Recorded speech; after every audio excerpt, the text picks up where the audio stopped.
At the end of the program, we will answer to you. Thank you once again, and it's over to our TNA Secretary Saini to introduce about our representative and the branch. Thank you once again. All the best.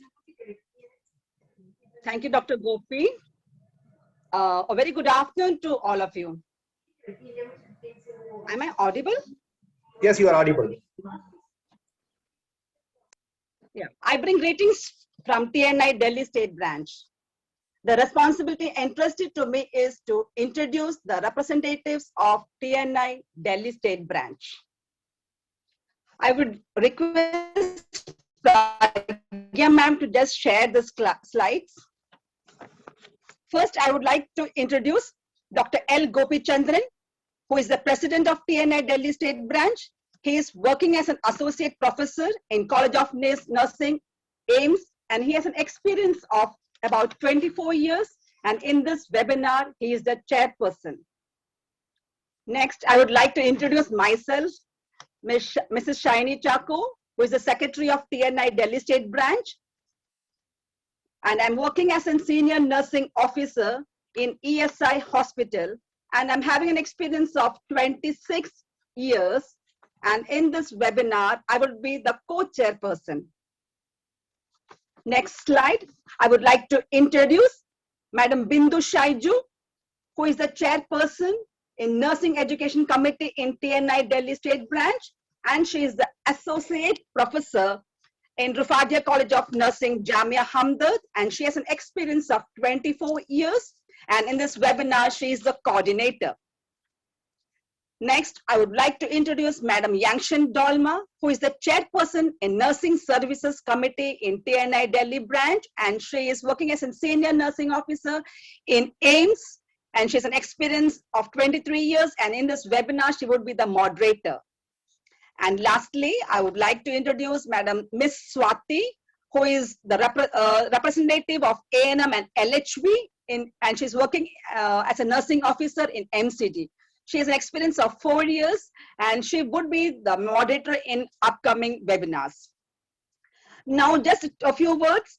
I would like all the students or the participants to be at least logged in for 45 minutes, and do not write good morning. These all comments in the chat box, because your questions will be missed by the moderator. And then now over to Dr. Farooq Khan. Thank you. Good morning, good afternoon, one and all.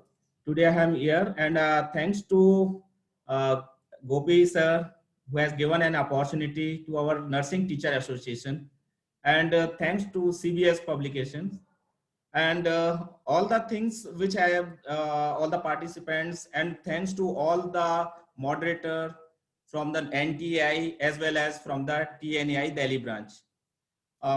Kindly I request ma'am, please allow to share the screen. It is disabled. Share screening is disabled.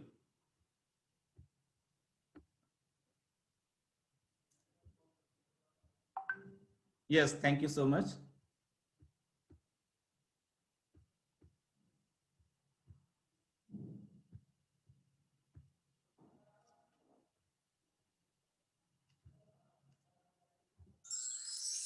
So on behalf of NTI, I, Farooq Khan, National President, thankful to TNI Delhi Branch President Dr. L. Gopi Chandran and entire team members of TNI for organizing this webinar series along with NTI. And I'm very much thankful to the CBS publication for sponsoring this series and supporting the nurses. Thank you so much. And before starting of this webinar series, I would like to thank to God, Almighty God, for tremendous blessing, because without him, we could not be able to organize such webinar. About the Nursing Teacher Association, I would like to brief, because we have initiated and we have made this association in 2019.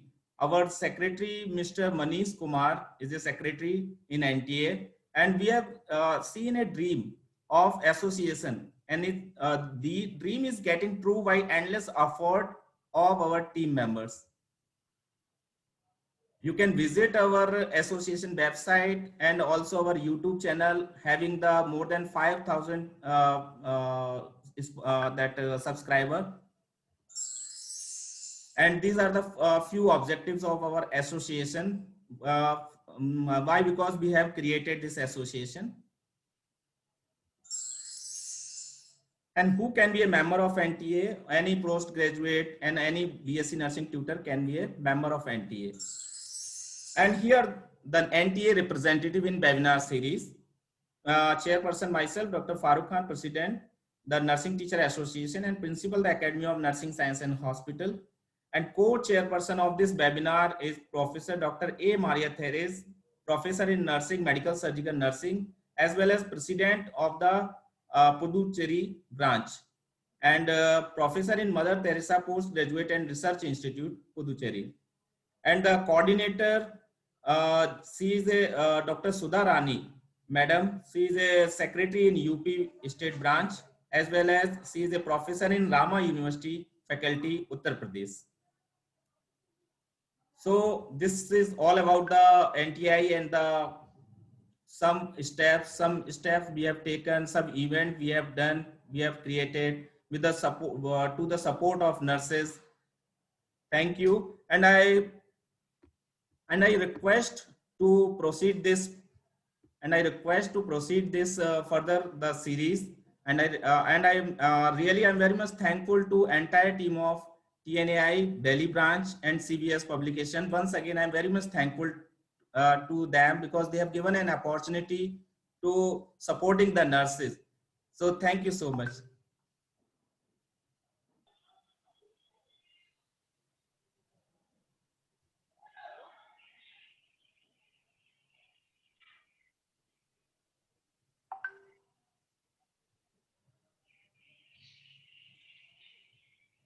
Dr. Maria, can you introduce the speakers, please?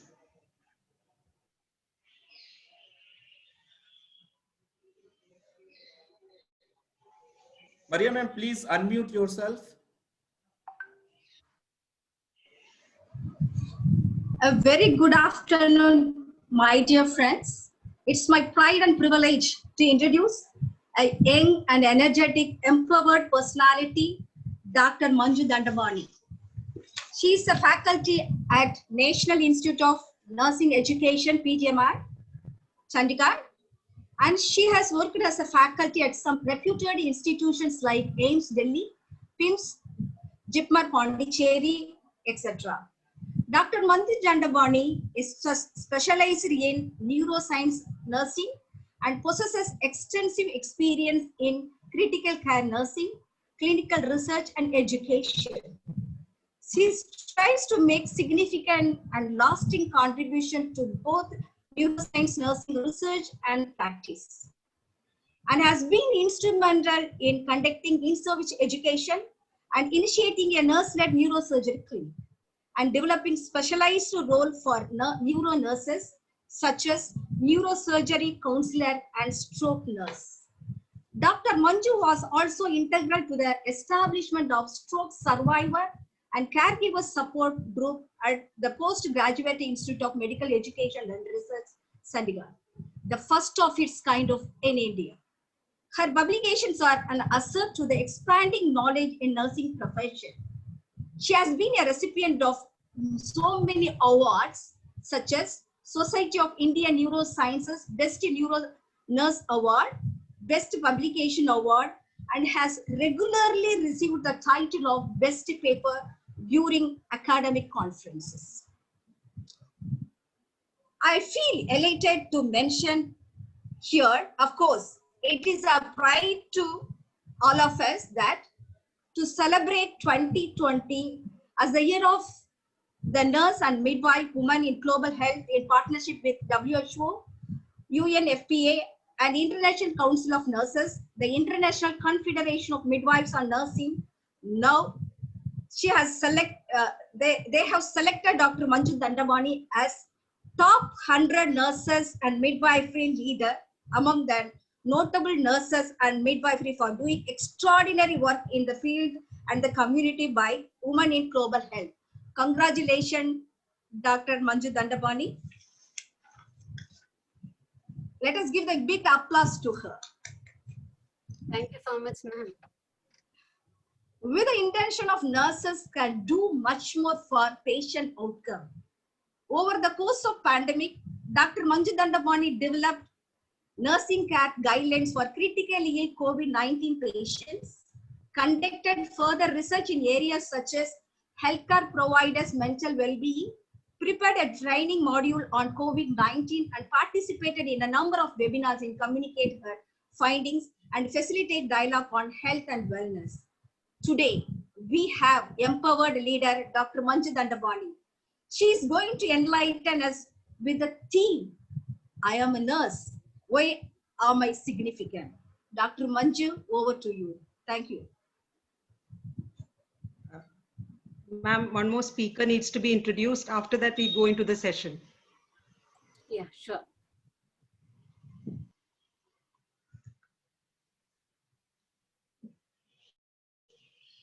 We have yet another young speaker today with us who will be sharing her experience in the field of neuroscience nursing. That is Ms. Renu Kumari. She's a master's, she's a graduate as well as a postgraduate of PGIMER Chandigarh. And she's a neurosurgery nurse counselor in the Department of Neurosurgery in PGI Chandigarh. And I think this is a field which is very, might not be known well to all of us, but today she will be speaking on this specialized field that she has made a tremendous contribution. She has overall 11 years experience in the clinical practice. She is a very expert nurse in the neurosurgery field, and she has worked as a staff nurse in the emergency ward, the neurosurgery ICU. So a specialization in this field. And she has also a lot of achievements. She has additional certification courses attended, like the palliative care online certificate course on statistical literacy, and also she has publications in the index as well as the international journals. She's invited speaker for various national conferences, organized CNE programs for nurses, especially in PGI Chandigarh, as well as she is an awardee. She has awarded prizes in the scientific paper presentation as well as quests in the national forums. Her research areas are in the post-head and spine injury rehabilitation as well as aneurysm. So we are really glad to have two expert speakers in these fields, and over to Dr. Manju Dandapani to take the session. Thank you, Dr. Bindu. So first of all, I would like to, a very good afternoon to all. First of all, I would like to congratulate TNA Delhi branch and NTA for organizing this series of webinar on empowered nurses to empower the nurses. I specifically congratulate Dr. Gopichandran for taking this initiative, because we had this vision since for 5 years, and today he has executed it, though we were doing in many aspects, but exactly on this topic, on this theme of empowering the nurses.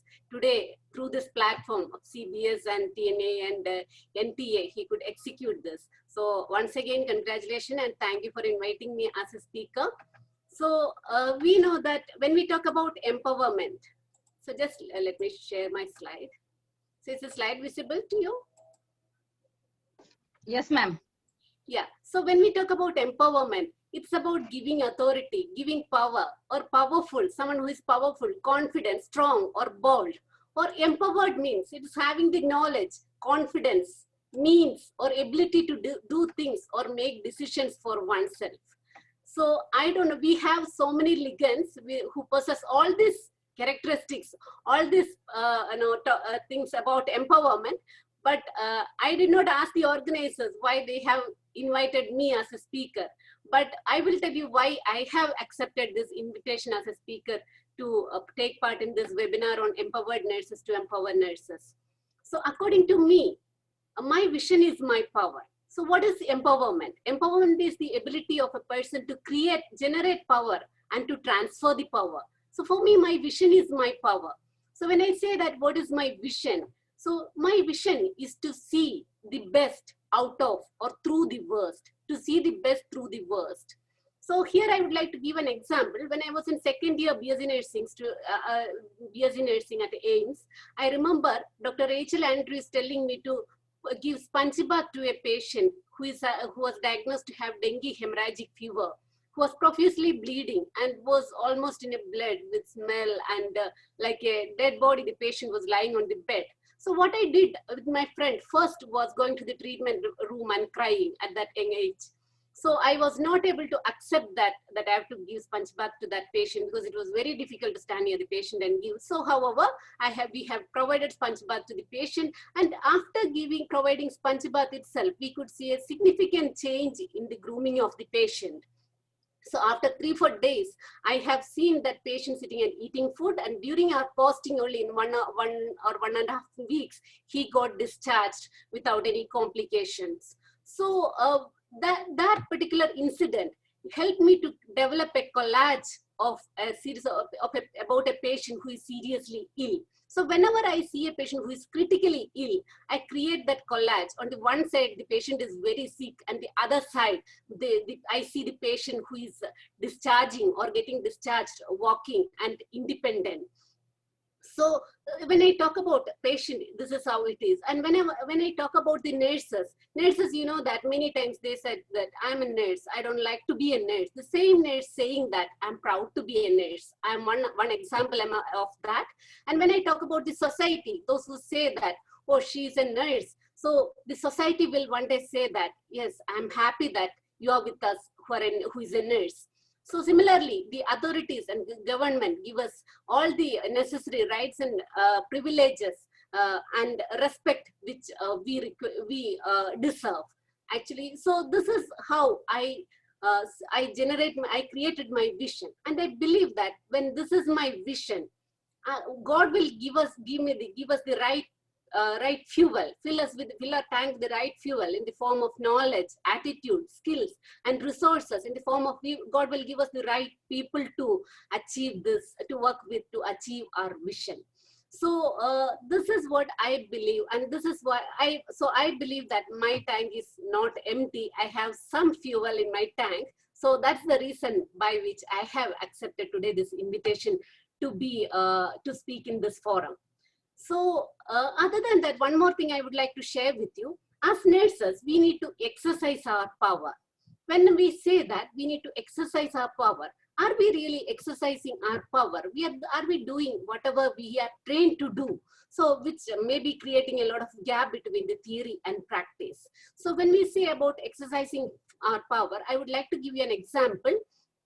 So I was in the ward, and one patient was having a 2nd-degree bed sore, and I asked the nurse, what are you doing for this? She told me that I'm applying talcum powder, not even Neosporin, talcum powder. I was a bit shocked. Then I asked you, how could you apply talcum powder over that? Then she told me that the patient's relative told, since few days they are applying talcum powder because someone told them, and I am also applying the same for the patient. So are we exercising our power over the patients? So I would like to tell here, it is not that we need some position to create our power. So wherever we are, whatever position we are in, we need to assume our power. I do not have any position. I'm not a principal or I'm not a CNO. I'm just a lecturer in my college, and I assume my power in front of my students as a teacher, whenever I need to coordinate my class as a class coordinator, or whenever I need to whenever I am in the ward as a nurse. So as a nurse, we need to exercise our power over the patients, caregivers, by considering their likes and dislikes. And we need to exercise our power, whatever power invested to us on our colleagues or the co-health workers.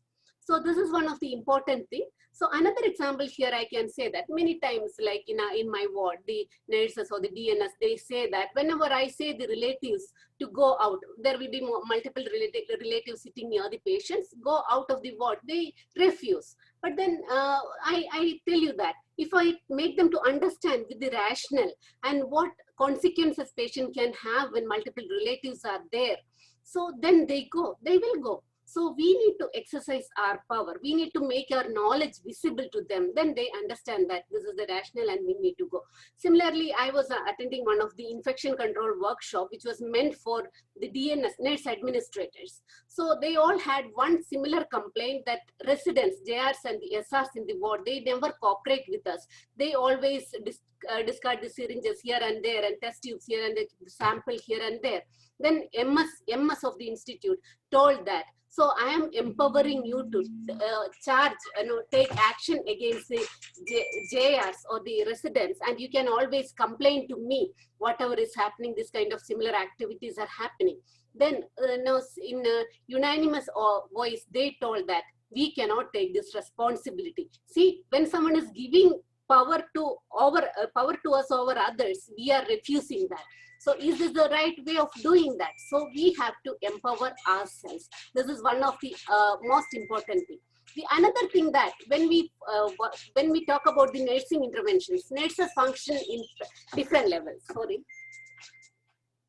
So nurses function in different levels.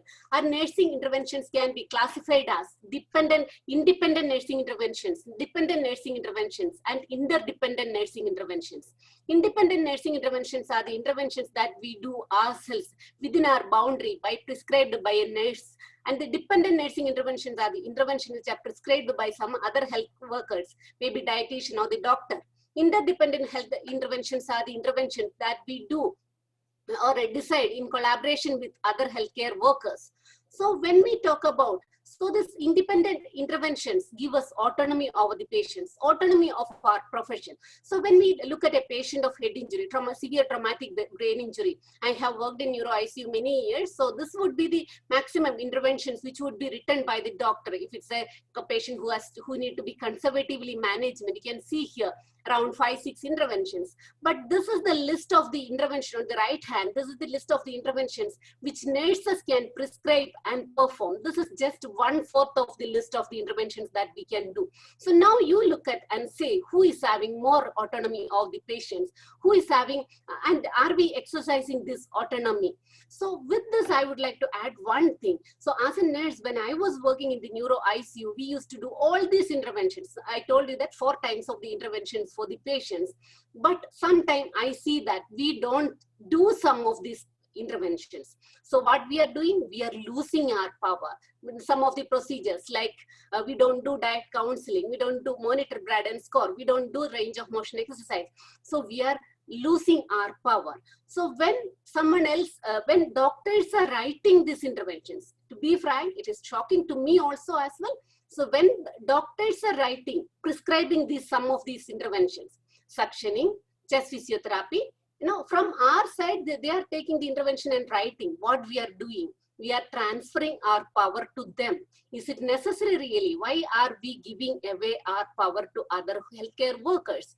And when we also refuse to do, or when we do not do, anyway, patient is going to get affected adversely.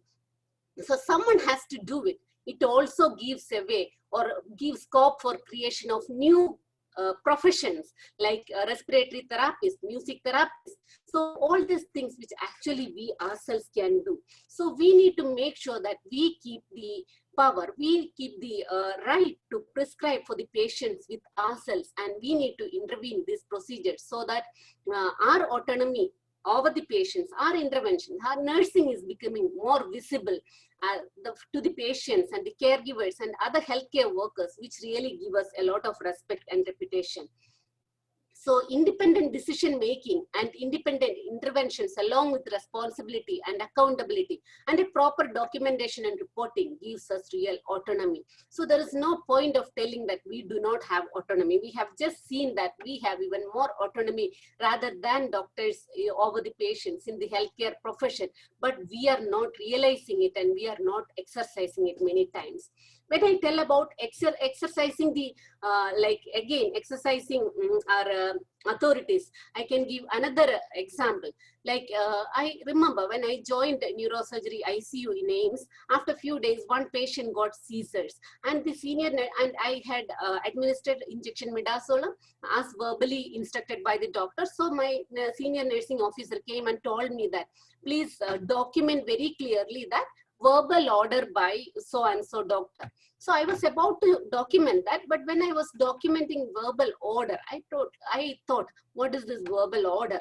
I wrote verbal instruction. Since then, I have never written or I have never used that term verbal order. I always use verbal instruction or prescribed by doctors. So this is another way of looking, perceiving our interventions and are taking our responsibilities. And we are not someone to listen to the orders made by other healthcare professionals.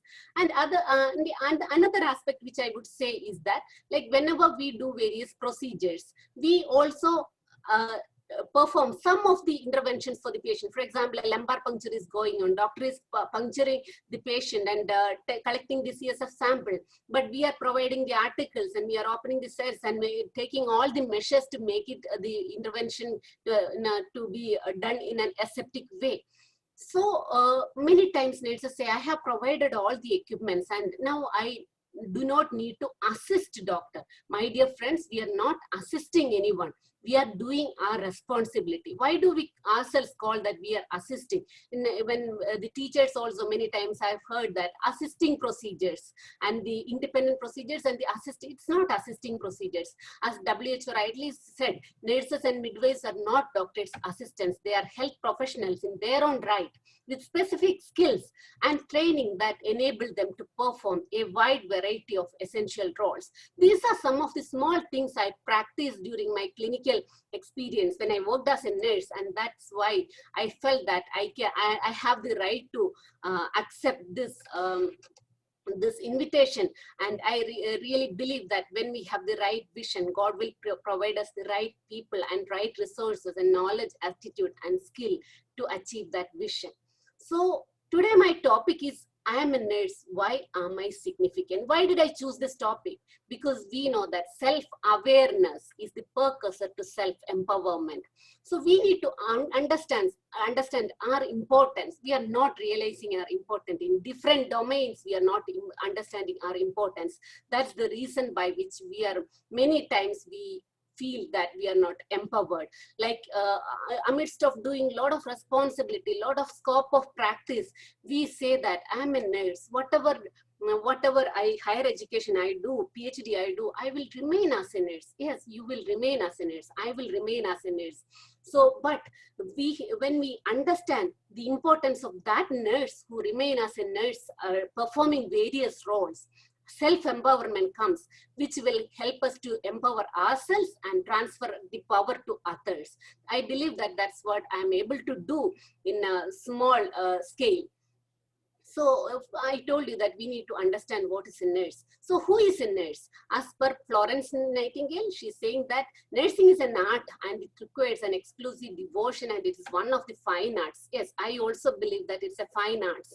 Why I believe so? Because when I was practicing as a nurse at the bedside, every procedure that I do, maybe Venflon insertion, maybe Ryle's tube insertion, maybe a catheter insertion, maybe a back care or sponge bath, every next time when I do, I used to do it better. Like an artist, I used to improve my skill, or I improve my, I used to fine tune myself every next time I do that procedure. And nursing care has to put the patient in the best position of nature to act upon. So we know that we are just doing the dressing. God is the healer and the time is the healer. So we are just facilitating that. So if we understand the definition of Virginia Henderson, there is nothing like that. I don't think that there is any scope for us to get disappointed or depressed to be a nurse. When I talk to my students, even yesterday I have counseled 3 students who are asking me, ma'am, whatever I do, I will remain as a nurse. That's what all my friends say. Though I try to maintain a neutral attitude, all my friends say this kind of negative statements about nursing, which actually hurt me. And I want to come out of it. So it is our responsibility to empower our nurses. So make everyone to understand this definition. So the definition says that it is the nurse's responsibility is to assist the individual who is sick or well in performing some activities. You need to understand not all activities, some activities which they would have performed themselves, if they had the necessary strength, knowledge and will. So whatever area, they don't have the knowledge, we provide health education. Wherever they don't have attitude, we have provide them positive attitude, and wherever they lack skill or the strength, we perform the procedure for them. What is the purpose of performing this through various domains? That is to contribute towards health, and or it's towards health, that means primary prevention, or to its recovery, that means secondary prevention, or to a peaceful death. So once we understand the definition, there is nothing like that. So when I say that, do I feel that I'm significant? Yes, I feel that I'm significant because I believe that God has created me for a purpose, and God is still at work, and God will work in me till he complete the purpose. To fulfill his purpose, he has chosen me as a nurse. So I strongly believe in that because I have faith in God. So this gives me always a motivation, and I know that I was called to be a nurse, though initially I did not realize this fact. And I also feel very privileged to say that, like as compared to many other professions, I am working with the human beings who are created in God's own image. That's a privilege for me, instead of working on a computer or in a workshop in vehicles or motor vehicles. So I'm feeling proud that I work with his own creation. So when we talk about the significance of nurses, whatever I perceived, I would share with you. I feel that we are significant for ourselves, for our family, our immediate social circle, and also for our society, where the patients, or as in Florence Night, Virginia Henderson said, in the society who are well or sick.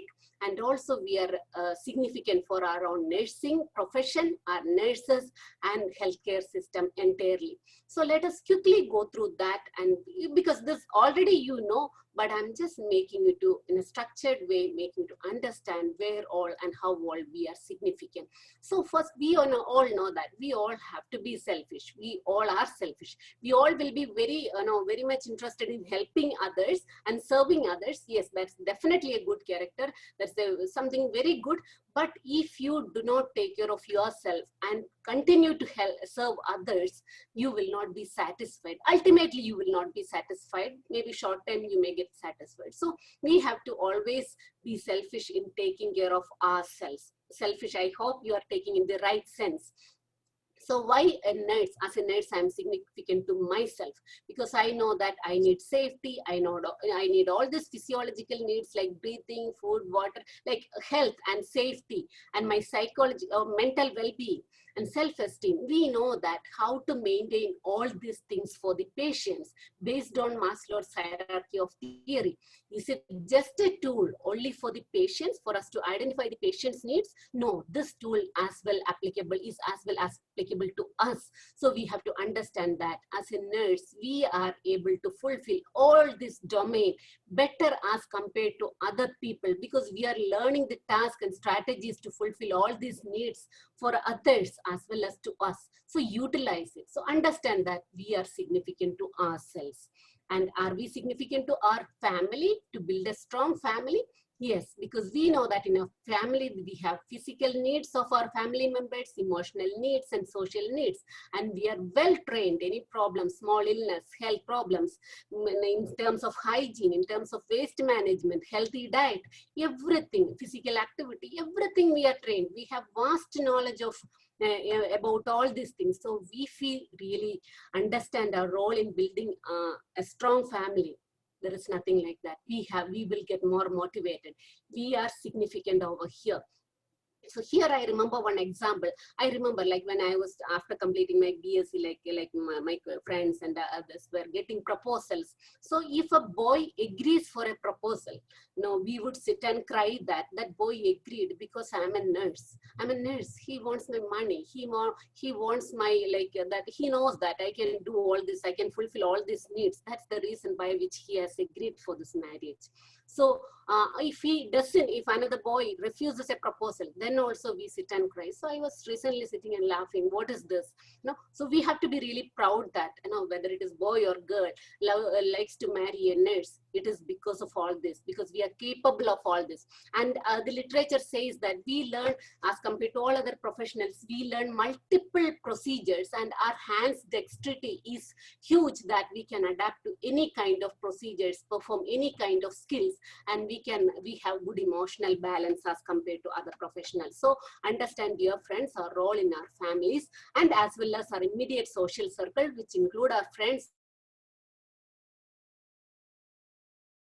So which is very, very important, that they will really appreciate, and they will say that one day, yes, we are really happy that you are among us. I know that this you are already doing. So I was just telling that, yes, you are important in your immediate social circle as well.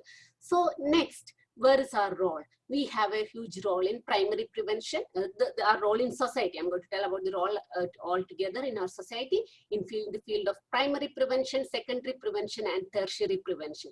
Secondary prevention mainly happens in hospitals. So we know that majority of the nurses in our country works in the hospital as compared to community, where we focus more on primary and tertiary prevention.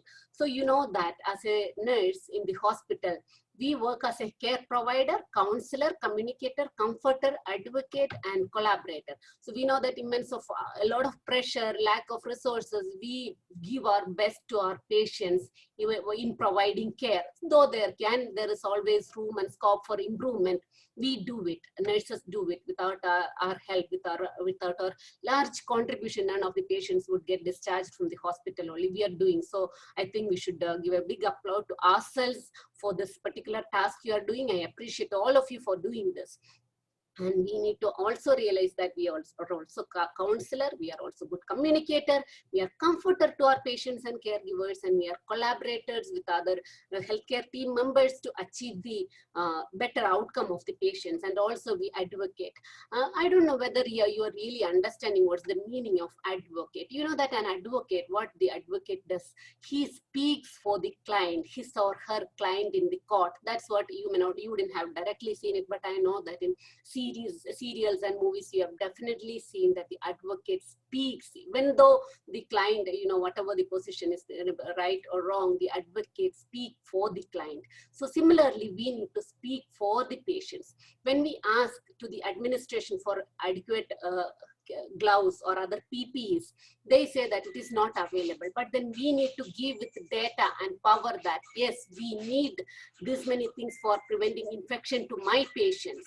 We have to provide data, then they will listen. So we also have the role as educator, researcher, and as administrator when we work in the hospitals to facilitate and improve the patient's outcome in various roles, in identifying the complications, preventing the complications, and early recovery of the patients. This I don't have to explain. The other area I told you, that primary and tertiary prevention. So the main area where I focus is tertiary prevention, though primary prevention also we are doing some of the activities. So I hope you understood what is the significance. This you already know of a nurse in society. So we also have various expanded roles like nurse practitioner, informatic nurse, clinical nurse specialist, case managers, nurse. Yes? How much one still? Parish nurse, nurse entrepreneur, nurse midwife, etc. So when we say about nurse practitioner, so we have recently started a course on nurse practitioner in critical care nursing, but I feel that when we talk about the primary preventive strategy and tertiary preventive strategy, a family nurse practitioner is most important, which is even very common in Western countries. So these are the expanded roles, and through these expanded roles also we can provide. So in India, we have specialization in various specialties. So we have taken some initiative to expand and create new roles for the nurses. So I would like to give some examples of the initiatives we have taken at the PGA and the Society of Indian Neuroscience Nurses. We tried to initiate with our team various evidence-based care. When I go to clinical, I identify various areas where we need to implement evidence-based care and implement that. We have started with stroke support group. We have developed nursing care guidelines and care pathways for the pituitary patients, stroke, and recently for COVID. And we have developed need identification check for SAH patients and stroke patients and neurosurgery patients. We also have developed the protocol for pituitary nurse counselor, neurosurgery nurse counselor. We have initiated so that we will be listening next, from the next speaker, neurosurgery nurse-led clinic, amputee clinic, stroke certificate course. These all are I'm part of it. So this is our stroke support group. You can see here we are doing various activities. We are developing. We have developed the system, the education module for the patients and caregivers. These are some of our activities. This is the neurosurgery nurse-led clinic where we are actually have developed a structured counseling program. We have developed our protocol, and this is the protocol for pituitary, and this is the nurse sitting in the neurosurgery nurse-led clinic, and she will be counseling the patients, identifying the needs of the patients as well as caregivers and counseling them. These are the initiatives we have done. Like we have developed the guidelines for stroke nursing care.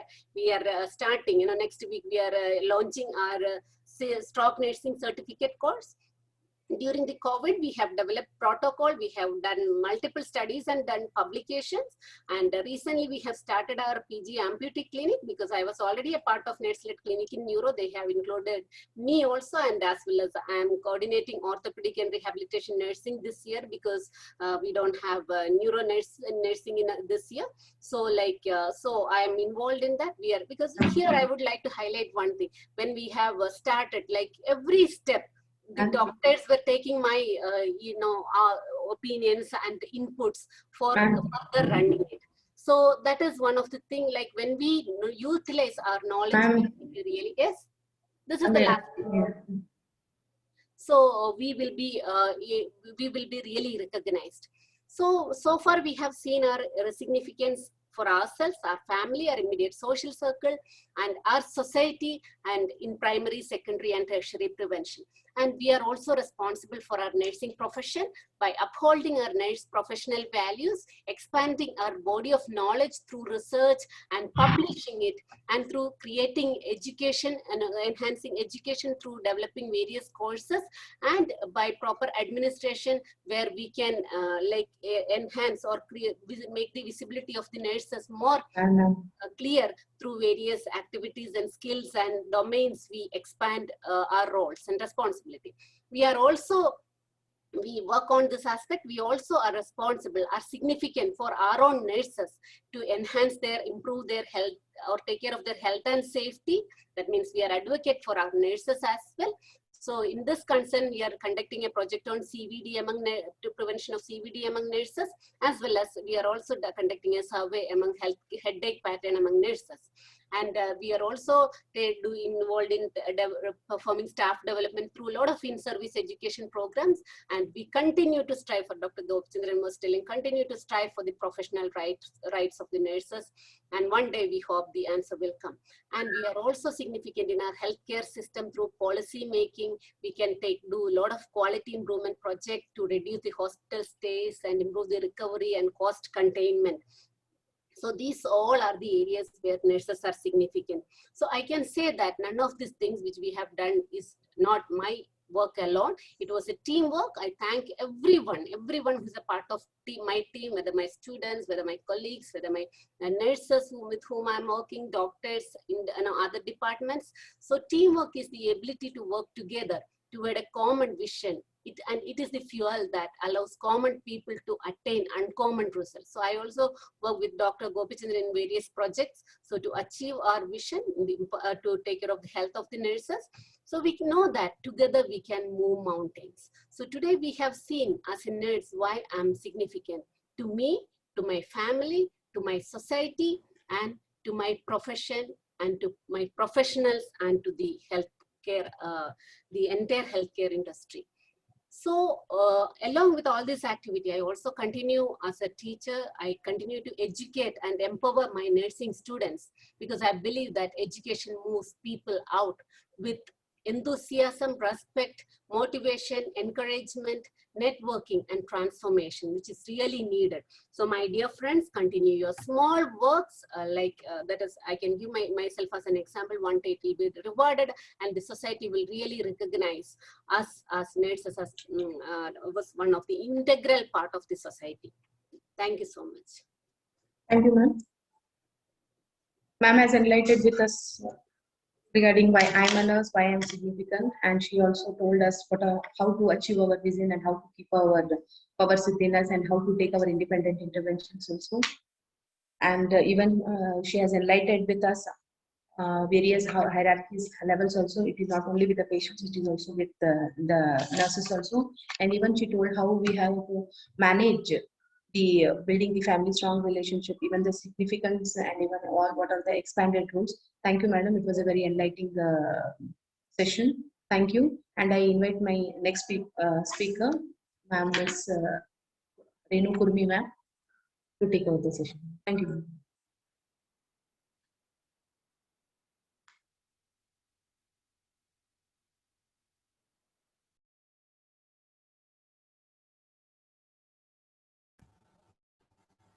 Thank you so much, and good afternoon all.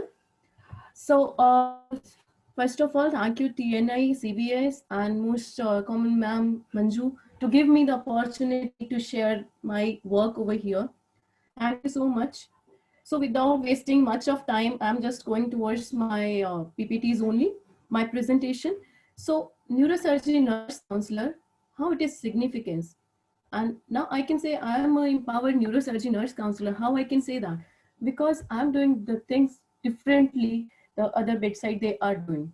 What I am doing, let's see by the presentation. And why in the neurosurgery? As we all know, neurosurgery is a branch which includes a patient of head injury, spine injury, and these aneurysm, tumors. They are the patient, they remain bedridden for a long time. They need care and a supportive care.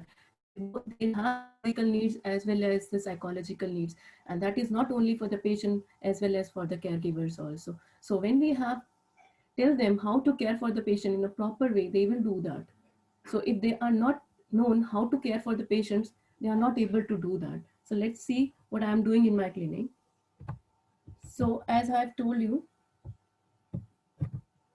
I'm sorry, almost 40 to 50% of the neurosurgery patients, they are discharged with the tubings. That is a TT, RT, and urinary cath in situ. With all these tubings, there are chances of having a lot of infection that is mentioned over here: URTI, malnutrition, spasticity, bed sores, and many more. These are the physical needs which we have to take care of the patients.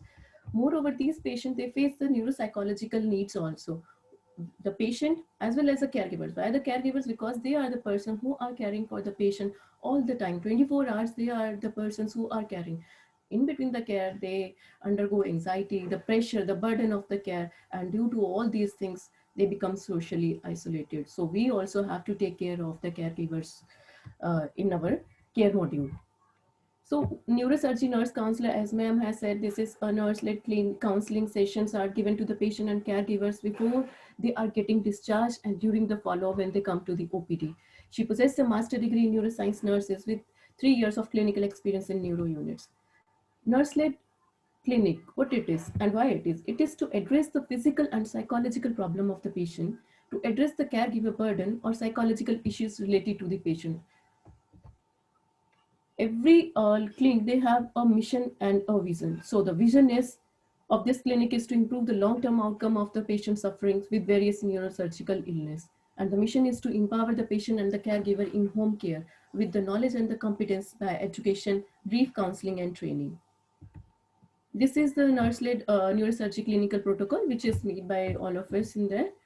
So philosophy, everyone has philosophy. So this neurosurgery nurse-led clinic is also having a philosophy that is to identify the patient disabilities and problems so as to facilitate a good quality of care, and the plan of action totally depends on this. Empowering the caregivers to accept and adapt to the problem related to the illness. As the empowerment is done to the caregivers, they facilitate a good care to the patients, and the IPR also improved. Identify the distress and the burden of the care.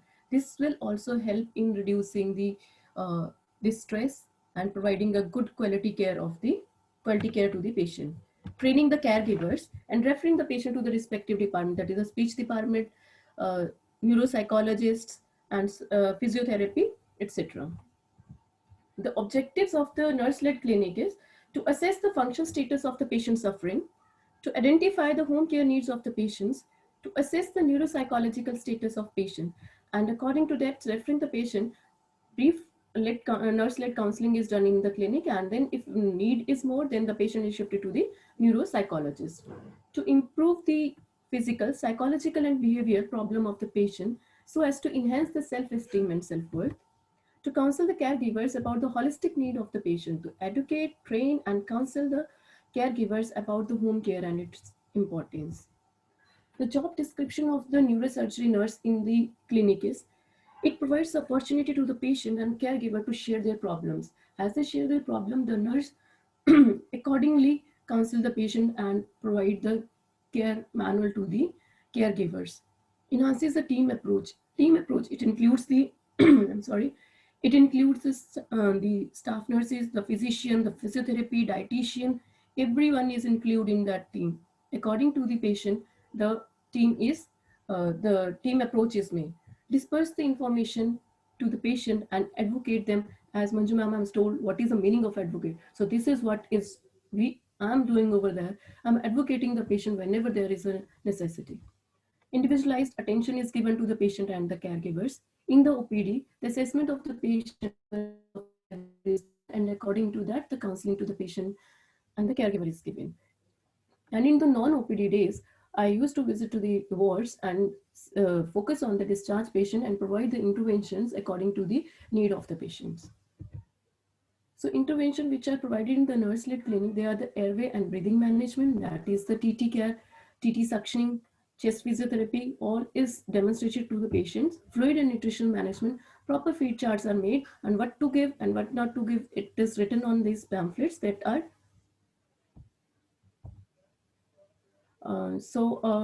the fluid and nutritional management is taken care. Maintaining the skin integrity, that is to prevent the bed sore and all that. The education is given, that is the side chain, position change, use of air mattress, the assistive devices to be used to prevent the bed sores to patient. We have to maintain the mobility because more of the patients, they don't know what we have to do when we are caring for these patients, because they are also frightened, because they are not the health workers, they don't know what to do with the patients. Bladder and bowel care, proper catheter care, proper bowel care is to these patients, to the caregivers. Then is to maintain the activities of daily living, identify and managing the caregiver distress, identify and rehabilitation the rehabilitation needs and refer the patient accordingly. When they visit to the OPD, they are referred to the occupational therapist, they refer to physiotherapy, they refer to speech therapy according to the needs. And the neuropsychological status of the patient is assessed and brief nurse-led counseling is given. If more counseling is needed, the patient is shifted to the neuropsychologist. This is a critical care pathway of the patients, how they come to me. So the patient, they come to the OPD or in the emergency first. From the OPD or emergency, the patients, they are shifted either to the OT or to the ICU. So after treating in the OT and ICU, the patient, they are shifted to the ward. And here the neurosurgery nurse counselor role comes into play. From the ward, she assesses the patient who are going to discharge or the patient admitted in the wards with all the tubings. The care is, the physical needs are assessed. Accordingly, the caregivers, they are trained to care for the patient.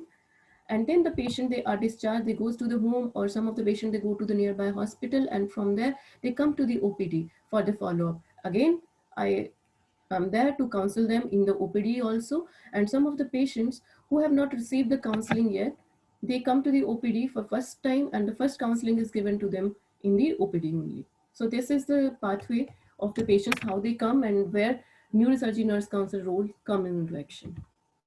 The responsibility in the ward, as I told you, regular round of the patients are made. Then the need identification of the patient is done. What care they need, either they are having TT, they are hemiparesis, hemiplegia, what they are having, are they are spine patients, so incentive spirometry is needed. Everything is explained to them, and the brief nurse-led counseling according to the need of the patient is provided.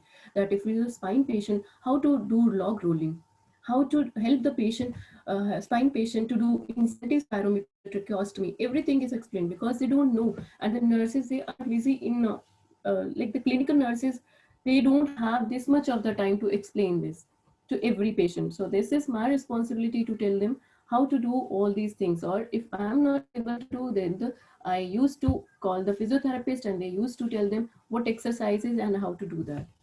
In the OPDs, need identification is done, and brief nurse-led counseling according to the need is done. The caregiver counseling is also done in the OPDs. The tools which are used by me is need identification checklist, CARDS index of independence in activity of daily living, to see what care we have told, how they are doing, and what is the effect on ADL of the patient. Modified caregiver strain index, that is important to assess the caregiver's burden, to know where what burden they are facing, and accordingly we have to counsel the caregivers also. Once the caregivers, they are counseled properly, they are motivated, only then they will do the care properly. This is what I think. Neuropsychiatric interview questionnaire, it is used to assess the neuropsychological aspect of the patient. So this is a physical concern, practical concern, emotional, family, all the concerns are here. We just have to assess this, and we have to tick mark, and according to that we have to guide the patients. And this is the CARS index of independence, modified caregiver strain index. This is the neuropsychiatry inventory questionnaire, which I used to assess on post-op 2nd month and 6 months for the caregivers as well as for the patient also. This is a brief nurse-led counseling which I am doing in my area, that is one-to-one counseling in the OPD, in the ward, sometime on the, if I got the place to sit and counsel them properly, or sometime on the bedside of the patient. Then the pamphlets, they are made by me for these patients. At the time of discharge, I used to explain all these and then hand these pamphlets to them, because written advice, they used to keep it with them, and it is a proper guidance for the patients, what to do and how to do. This is all written over here. Every little aspect, when to do the tracheostomy change and when to do all these things, this is written here. These are the feed charts which are made by me for these patients, when to give, what to give, and all these things, when to change the diet also. This is also mentioned. The pamphlets for the psychological aspects of the patients, all the what are the psychological issues which the patient face, how we have to overcome, how the caregivers have to overcome these. This all is mentioned over here. Communication chart, so as to ease the communication, because if the patient is saying something and if we are not understanding that, then the patient will become irritated, and this will increase the anxiety and level of the patient. So to reduce that, we can use the communication chart for these patients. I have made some videos for the patient. There is a suctioning video, tracheostomy site care video, rice tube feeding, how to change, how to do log rolling, kid suction, that is a neonate, and these infant suctioning, how to do that. Tracheostomy care video I have made, so that I used to show these videos to the caregivers, so that they will understand and perform those procedures on the patients also nicely. This is a video teaching I'm giving to the caregivers of the patients, explaining and showing the video. The group teaching, which is given in the emergency to the caregivers, how to care for the patient and what they have to take care. Demonstration and re-demonstration of the patients, of the procedures is done. Other activities which I'm doing along with this is the research, training of the caregivers as well as of the staff nurses, organizing symposiums so as to make them aware what are the new things that are, or the new learnings which are going on, and how we can improve our patient care. Organizing discussions. For example, if we are doing suctioning, with these things, or we are installing something, said that all the things they have vanished now, we are not using those things. So this is to be discussed with them, the reason why I'm doing that. Everything is discussed with the staff nurses over there. Regular CNEs are organized for them. This is the research activity, and this is, I have seen the effectiveness of NNC on the these OPD in nurse-led counseling on these various factors. So what I have seen before that, the patient don't even know when to do, why should I do the nebulization, why CPT is important, how to do CPT, and can I make the patient sit. So sometimes I have seen the patients, they met me after 1 month, the first session which I did, and 1 month they have just let their patient lie on the bed, because they also don't know if they can make the patient sit. So these all are the things which have improved. Now I'm working in the wards, I am giving these kind of health education. The staff over there also, they are motivated. They also used to do the mobilizing the patient there. Well, they are helping me. They are also motivated, like ma'am is doing, we should also do that. So somewhere I found that I have done little bit of work, and this is going to help the patients also, no? So these are the training module for the care for the nurses. This is the manual which is in all of our neurosurgery units. So same procedure, so that the continuity of the process is being maintained. And this is a symposium which is organized by us in March 2019 before lockdown. Then this is the practical sessions which are taken on these airway management of the patients. These are the different sessions, different like discussions are happening over there. Activities during the COVID pandemic, WhatsApp group was made for the spine patient, for head injury, aneurysm group. These were made because spine patient groups, they are totally different. Head injury and aneurysm, we can combine these groups. Accordingly, their queries comes, and accordingly the telephonic counseling is provided to them.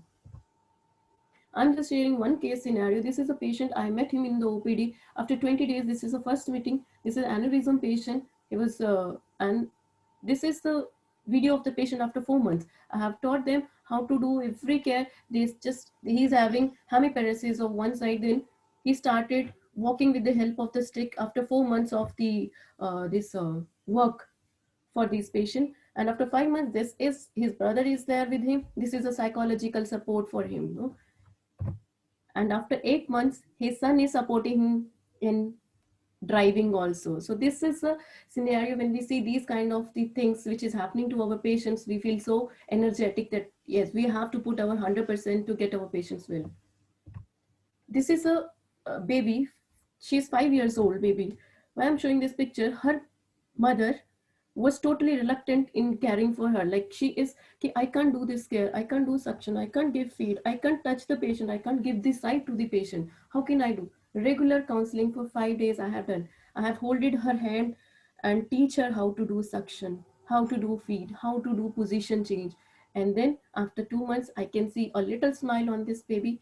And after 3 months, you can also see the smile. She is mobilizing, her mother is mobilizing her, making her sit. Every thing they are doing, and after 6 months she is here, she is standing on her foot. So this is the greatest gift which as a counselor, as a nurse, I am getting from my patients. So benefit, what are the benefit of having a neurosurgery nurse counselor? Coordination with the physician about the status and condition of the patient, coordination with different department of the PGI, physical rehabilitation according to the home care needs of the patient is provided, neuropsychological rehabilitation, which is very important and which is the field which is left behind somewhere, and we are not focused on that, but this is also very important for making the patient good. Caregiver stress reduction is done, competency and continuity in the care, reduction in the hospital stay and cost reduction. Ultimately, all of these reduction in the hospital stay and cost reduction is there if the patient is free from the infection. These are the token of appreciation, like the few testimonials which are written by my patient for me. So these are the precious gifts for me. So the conclusion and to conclude, the quality of life of these patients, I'm not saying that I'm going to do them well, but the quality of life we can improve by teaching them, by guiding the caregivers how to care for the patient. And that is the care to be started on the first day as we receive the patient in the ward. As the things, because the things which they will do in the hospital, they will gain confidence from them, from that thing only. And this is the all, like if we are saying make the patient sit, but we have not let the caregivers to make the patient sit in the hospital. Another day we are discharging, they are not confident and they will not do that in the house, in the home care setting also. So for that we have to teach, we have to reinforce, remotivate them to do these things as early as possible, so as to improve the quality of life of the patient. So I just want to say, together we can make a difference. If I can, I think everyone can make the difference if they have the teachers like Manju ma'am, who is there, a continuous support, continuous guidance. She is everything. As she said, ki some of them, some said ki oh, nursing profession is like this or like that. I'm among them only after I have completed my BSc. But ma'am, when I met ma'am, I saw how much energy she is having. The perspective totally changed. Now I can also say I have a proud to be a nurse. So Thank you so much. But in the end, I just want to say you something like some of the issues which we face during the care is first is the literacy level of the caregivers, resource lacking. Very, like it is very common in the nearby hospital. They don't know how to change the tracheostomy, how to like the RT feeding tube. It is not changed regularly. Catheter care is not like they don't use to change the catheter in situ. They just change the catheter back. So it is not the caregiver that he know everything, but the resources are also not there so that they can take the care. And third one is the economic constraints, because we know if we are saying high protein diet, they need to spend some of the money from their pocket also. So they thought we have to bring some protein powder or these things. Instead of that, we have to explain them what are the different things in the house only which they can give and maintain the nutrition status of the patient. And the proper rehabilitation. Proper rehabilitation centers are not there in India except NIMHANS. So I just want something in this field, the rehabilitation field, so that these patients who can live, they just live a good life. Thank you so much. I'm a little bit fast because of the time constraints, I think. Thank you. Thank you, ma'am. Ma'am has nicely explained us regarding the nurse-led clinic. What are the objectives of the nurse-led clinic? What were the how we have to meet the physical needs? What are the neuropsychological needs? What is the mission of this nurse-led clinic? And what are the long-term things we need to achieve regarding the job description of a neurosurgery nurse? What are the intervention can be taken? Even the critical pathway she explained very nicely. And after the discharging, what are the responsibilities taken by the family members, and as well as and the follow-up and all. She explained nicely, and she even also explained us various tools which she is using in the nurse-led neurosurgery nurse-led clinic, and how to counsel the patients and how she is doing the things, how she is doing the demonstrations videos. So thank you, ma'am.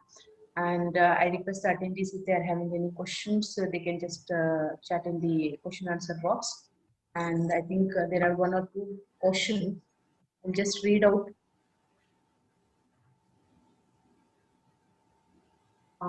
My question to Manju ma'am: how to improve the condition of nursing professionals working in private sectors in manner of working hours, salaries, etc. INC also not in a situation to implement its own rules in nursing colleges. Yeah, thank you for that question. So I hope I'm audible.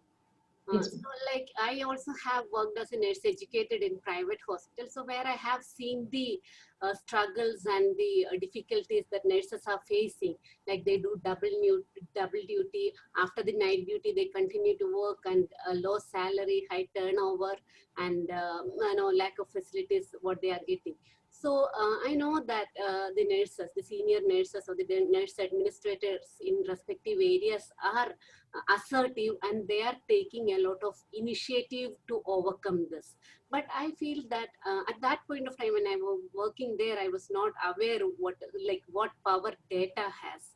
So I believe that we need to have some surveys, or we need to have data on the workload, the all the problems that nurses are suffering in the working area or the working environment. So if we can create that data by doing small surveys and studies and present to the administrators, that should help us help them that should be helping them to open their eyes towards this. So other than that, our state bodies like TNA of state branches and the headquarters, they are also constantly fighting for it.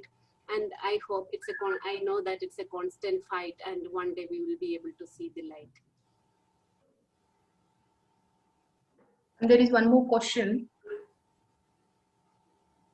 Which way we will be minimize the nurses' workload and improve nursing standard at community area? Yeah, to minimize the workload of the nurses, I told you that we really have to have the data. how whatever we plan, like I believe in a lot of mathematics and physics. So whatever we do, we need to convert them into data, and we need to analyze where is lacking, what is lacking, and as per the norm and as per the need in each of the ward. So the DNS and ANS in each of the ward should be, important. It should be assertive to do that and present that data to that. That is one way of reducing workload. And I think workload is related to hospital, and how to improve the standard is related to the community. So how to improve the standards of nursing contribution in community. So what we are doing that, like I told you, that we have initiated some projects, like we have initiated nurse-led clinic. It is mainly to take care of the tertiary care aspects, the patients who are discharged. Renu has already discussed about it. Similarly, the stroke support group, stroke patient and caregiver support group we have initiated also is based on tertiary prevention. Only during my PhD, we have come across all these problems that they are facing. And so we understood the need of developing this kind of thing. So I'm talking about two things, what we have developed. Similar things can be done for others. Like, so we have developed our vision. Based on our vision, we prepared our philosophy and our objectives, and we tried to encompass the resources in terms of man, money, material, space, which is required. So we have created and we have worked on the structure, process, and outcome. What all outcome parameters we need to assess. For example, after implementing the nurse-led clinic, how the caregiver burden will be reduced, how the functional status and quality of life of the patients will be improved. Similar things for the stroke nurses and stroke support group as well. After implementing, what all improvement will be there, what all requirements we need to implement these in terms of resources, like she was discussing about various tools and various resources that we are using. So similarly, whatever program we are implementing in the community, if we have adequate resources, and we have to create adequate resources with our vision, and we really focus on the structure, the process, what we have to do, how the nurse has to function in the nurse-led clinic, or how the nurse has to coordinate the support group, how any activity which nurse have to run in the community, then we will be able to maintain the standards. What we are doing to implement nurse-patient ratio in AIMS? That is a question, and that is about the AIMS. I think people from AIMS should be able to answer. What I believe, still I would say that I believe that in nursing, I feel the equal importance for male as well as female nurses, because God has created males and females in a different way.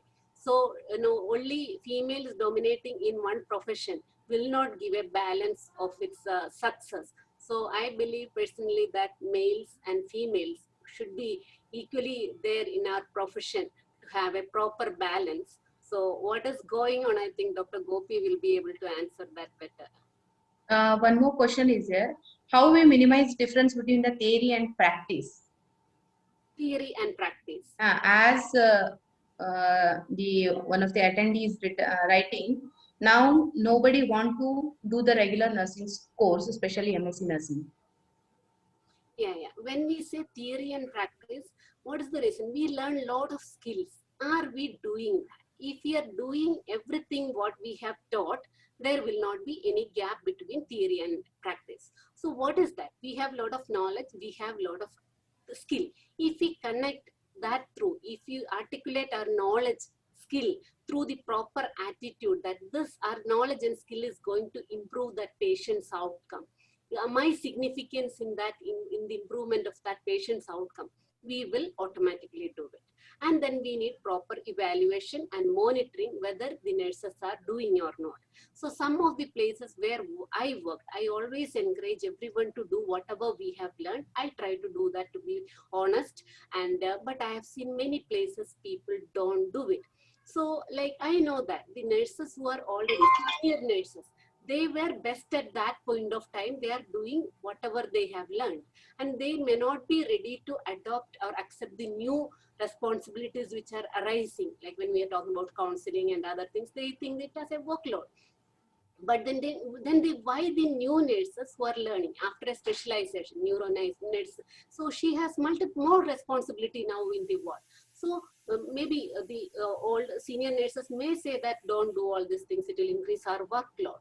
Then once my husband was telling, I was telling this rationale to my husband, then he was telling, you should create nurses who will implement whatever you have taught. So when I asked to my students or the ex-students, they would say that, ma'am, we want to do all what you have taught to us, but then the senior nurses don't allow. So that is not the answer. So I believe, now I personally believe that we as teachers have the responsibility to create students who are empowered and who have right attitude towards all these activities that we do, and stand and say that I will do it, even whosoever is said not to do it, because it may not be senior nurses, it may not be possible, but we need to do it. Then only the change will gradually happen. We cannot change the people who are already trained and already working. It's not necessary, but we do what we have learned. That will gradually bring change in the practice. There is one more question, I think. Ma'am, being a nurse, the nursing procedures getting followed in the hospital are far away from the theory. Then how to improve the quality of nursing care as we don't have enough resources? So here I believe that we have to be assertive in getting the resources to perform our practical skills. We have to be assertive. That's what again I'm telling. Here also it is important for us to provide data. We need to provide this many mouth cares for this many patients in a day, this many times. So the number of artery forceps that we need is this. Number of glouses we need is this. Number of nurses working in this ward is this much. So these are the requirement that we have. Then if they are not giving, then we have to improvise and we have to do it. Quality will be compromised. Then we are not extraordinary people who can maintain quality without the resources we have, right? So we need to provide the data. If we get the data, that is fine. If we get the resources, otherwise quality will be compromised. Thank you, ma'am. Any other questions?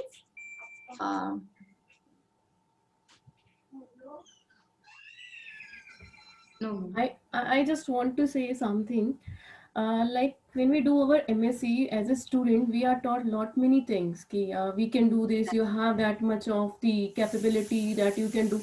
But when we come back to the clinical, we are left there, like nobody is there.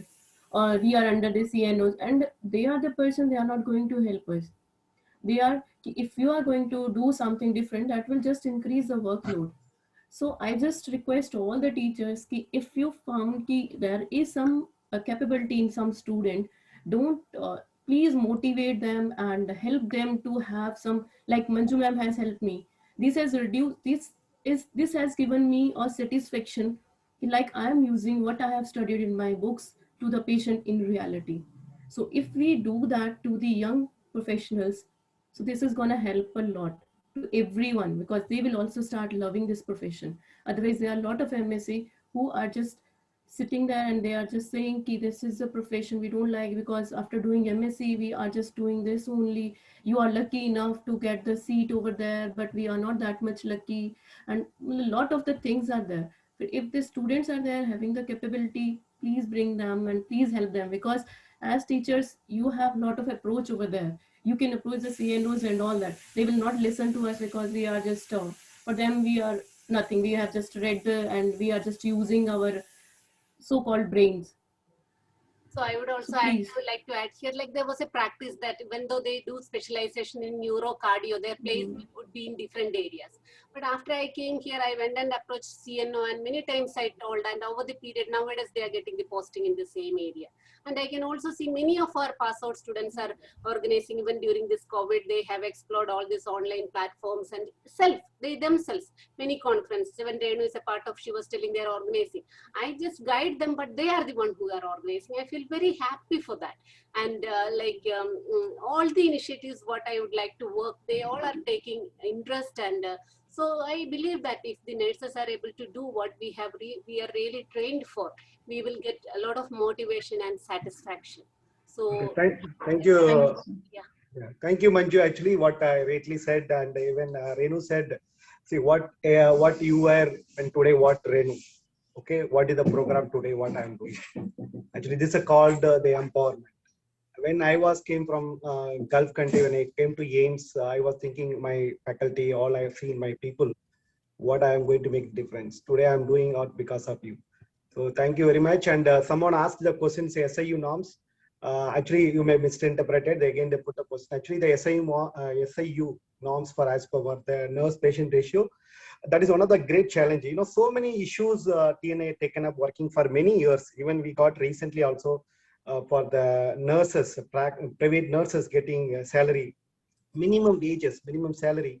It was taken by the TNA, and they finally they got it, and it implemented in Kerala by Dr. Roy, the president, national president. He made it, and it's a role model state today, and we are implementing at Delhi, and that is one of the most important for the providing the basic things for nurses working in private nurses, because they are the one. Even I have seen some of the state government nurses getting very low salaries on contract basis.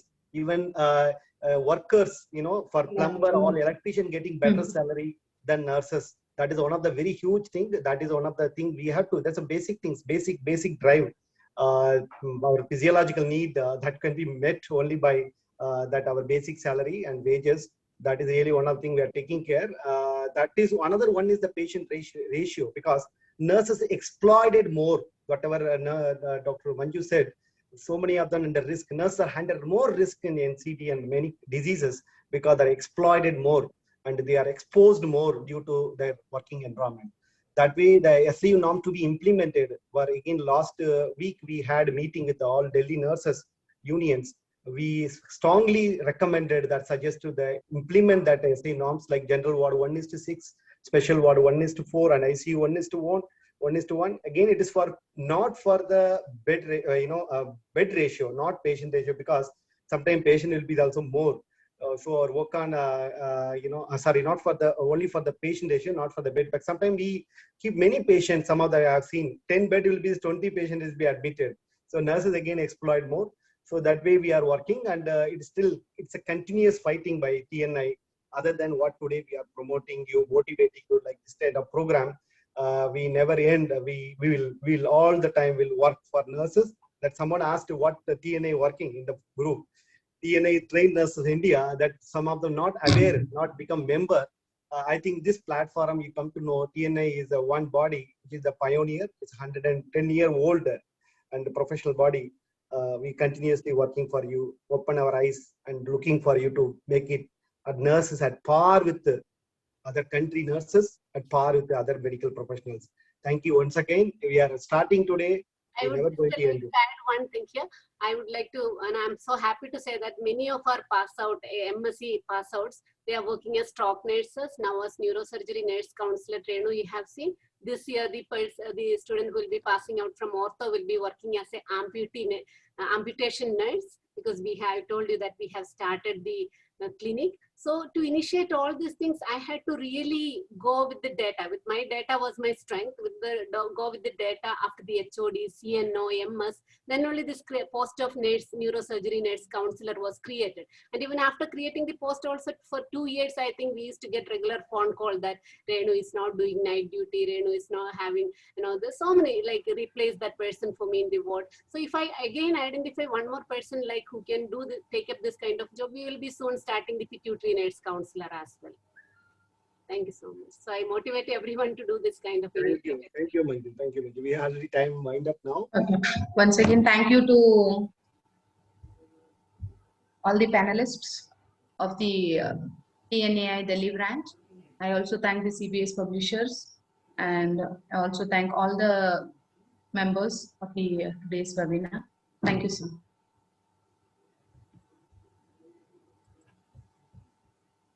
Can you please send the feedback link?